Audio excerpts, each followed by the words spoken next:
Hey everybody, Adam Savage, and I am in my happy place at Prop Store down in Los Angeles with Brandon. Hello, Adam. Hello, Brandon. We've got some Lord of the Rings swords here. Lord of the Rings swords. I never tire of seeing these in person, and these are two I have never seen in person. I can't look at these without just having the word Weta pop into my head. Yeah, totally. Feels like it's a Weta video. It is such a Weta video. Yeah, so these are pretty special. This is Faramir from the second film with the aluminum blade. Yep. Right? Yep, that's going to be 7075 aluminum alloy. Incredibly lightweight. Hold it.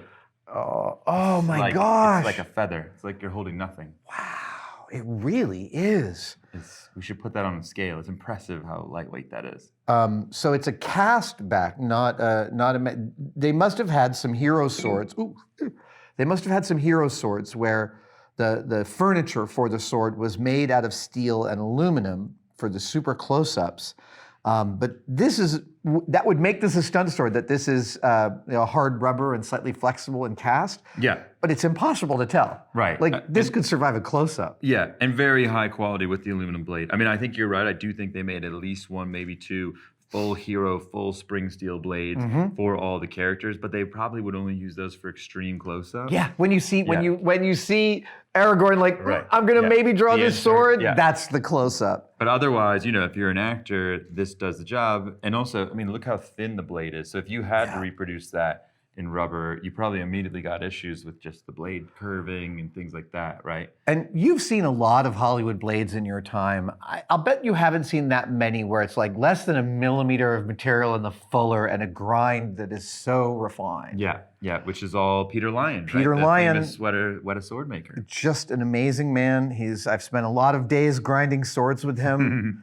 This is just so beautiful. And the little gold filigree work in here and in here, it's again, that is the sort of thing that like when you shoot a super close-up of it, you're just there. Yeah, no, I mean, look, everything that we see that's come out of Weta, the build quality is always amazing. I feel like Lord of the Rings is kind of, the thing in everyone's mind that, I don't know, put them on the map is the right phrase, but it really did. Everyone knows Weta because of Lord of the Rings. So this is just a fantastic example of their work on that movie. And of course, just the design that went into the movies themselves, which, look, as you say, we've seen many, many, many swords, but they did manage to put a unique stamp, a unique branding on the visual look of that world. They really did. And when it's this light, everyone feels like it feels like you have extra strength, right? Because you can just move it at such a, I think I must have said this in a previous Weta video with you, but I like to point out to people that I think Weta Workshop is one of the few shops in the world that didn't have to change their process for 4K. They're like, everyone else is like, oh my God, we have to add so much more detail. But at Weta, they were like, that's how much we add. The second sword. Yeah, this is really cool. So this is the first time that we've seen one of these, the Shards of Narsil. And this Shards of Narsil, This is a fully, I guess we'll call it a stunt version. It's fully cast. Right. And I'm sure similarly that they would have had a hero version of this as well. Well, I imagine that they cast these pieces from. Yeah. But again, these are resin. They're sputter coated, which is to say vacuum metalized to get that chromy look, and they look perfect up close. You've got the nice inscription here in the bottom of the handle. And this is Aragorn's family sword, the shame of it being destroyed by Sauron. Right, cuts the ring from Sauron's finger, right? Look at this, so beautiful. Oh my gosh. And again, this weighs like 5 ounces? Yeah, just weighs nothing. 100 grams or something. Yeah. And I imagine the close-up shot in the film, we're seeing the hero steel version, but as with all of these props, they did build multiple versions just in case. I mean, something like this, you can also use it as a stand-in piece, right? In addition to it being a stunt. It's just another great example of Weta's build quality, really. I also think that people may be looking at this and being like, well, how do you know this wasn't used for the close-ups? And the answer is, they're very careful on any set about making sure that when the camera comes in to look at something really close, you're showing them the best possible version. Yeah. But when it's not there, you don't want a bunch of steel parts, sharpened pieces of steel sitting among a crew trying to shoot a scene that doesn't involve that sword. Yeah. They're going to pack all that stuff up, And you have to have multiple examples. Obviously, budget cost to keep making them all hero steel quality is expensive. Yeah. So they do some at a cheaper price point, at a faster to produce, lower build quality, but still very serviceable for the movie. I mean, I think it's just all part and parcel to the filmmaking process. Oh, dude, I just can't get enough of holding on to this. I also love how humble Faramir's sword is. Many of the swords in Lord of the Rings are what they call bastard swords, hand and a half swords with huge, but more furniture for holding two hands. This is a real one-handed arming sword, like a very traditional, much more sort of like medieval look to a sword, dude. And I love the refinement of, again, one of my main memories is that every time I walk into Peter Lyon's workshop area, he's not grinding big swords. He's sitting there with a Dremel, refining the line on some small plane. Yeah. And just every last plane gets that kind of The devil love. is in the details. Yep. Yeah, yeah. And as you're holding them there, just the similarity of the visual language between the two. Yeah. Obviously, different characters, but same universe, right? Yeah. Again, all of those the gestures. handguards, the grips, the wraps, It is it's a remarkable achievement. It's funny. I've had conversations with Richard Taylor specifically about how John Borman's Excalibur is sort of both of our origin stories in terms of falling in love with armor, falling in love with this whole genre. Yeah.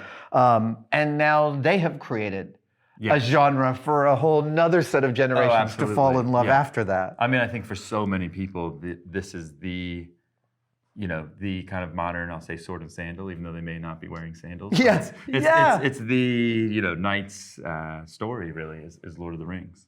I just want to make one more pass to say, we do a lot of videos in the past few years at the Metropolitan Museum of Art in their Arms and Armor department, covering medieval, beautiful pieces. I got to say, when our camera comes in for the close-up, there is nothing about this that tells me that it is just resin. This looks 100% authentic to an original medieval manufactured piece. And what is their process for the metallic look? Is it a paint-based process? Is it something that's inherent in the casting? No, I believe this is what's called a sputter coating. It's vacuum metalizing. There's two main techniques for getting a chrome finish. One is vacuum metalizing, in which you melt aluminum in a vacuum, and if you want to color it like C3PO, you spray it with a clear resin. The other way is you're sort of washing the metal onto a surface. Cosmochrome is one of the brand processes for this, and it's sort of the same way they make a mirror. Yeah. Right? A mirror is literally metallic particles deposited using a chemical reaction. And you can do the same and deposit it on surfaces. It just needs to be very heavily coated because it's a very fragile coating until you it's a very fragile deposition until you give it a robust coating. So do you think they were doing that in-house at Weta? I'm not sure if they have the sputter ability in-house, but you never know. It's New Zealand, right? If they can't build it with number 8 fencing wire, it's not worth building. These are amazing pieces, and you've never carried a Narsil. No, it's the first. We have seen the Faramir sword before, but this is the first time we've seen one of those. As far as I know, it's the only one that's out there in private collection anywhere. Wow. It came out of the United Cutlery collection, where United Cutlery was gifted some pieces when they were working on their replicas. We've had a few other pieces that have originated with that United Cutlery collection as well. And I'd be surprised if you see another one of these. I really want to put this back together. Have you done this? The builder can't stop. I don't think we did. I think what we did is we took the screenshot and we recreated the layout from the screenshot.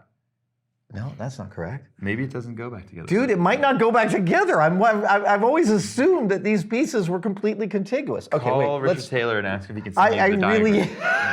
It's funny. I'm gonna build a blade. I'm gonna see Richard later this week. I'm gonna have to ask him. Yeah, I'm not sure these were contiguous. That's amazing. I don't know. You don't have to keep shooting this, but I can't because stop. each piece was designed on its own. So right. It's a John Howell illustration. They're like, just build those pieces. Yeah. They're maximizing the look of each piece. Dude, amazing. These are such great pieces. The auction has a lot of wonderful stuff in it. We have some other videos for this, but it's coming up. Yes, yeah. I mean, look, hundreds of pieces in total from many different movies, March 25th, 26th, and 27th. Amazing. Brandon, thank you so much. Yeah, thank you. See you guys next time. One of the most difficult things I have ever done in my life was write this book, which I did in 2018, released it in 2019. And I've been noticing as I do the cons and sign autographs that a lot of people are bringing purchased copies of my book for me to sign. So we thought, let's make them available at adamsavage.com. This one was ordered by Zachary for his friend David for his birthday. Happy birthday. Oh, there we go. Everyone's different. AdamSavage.com.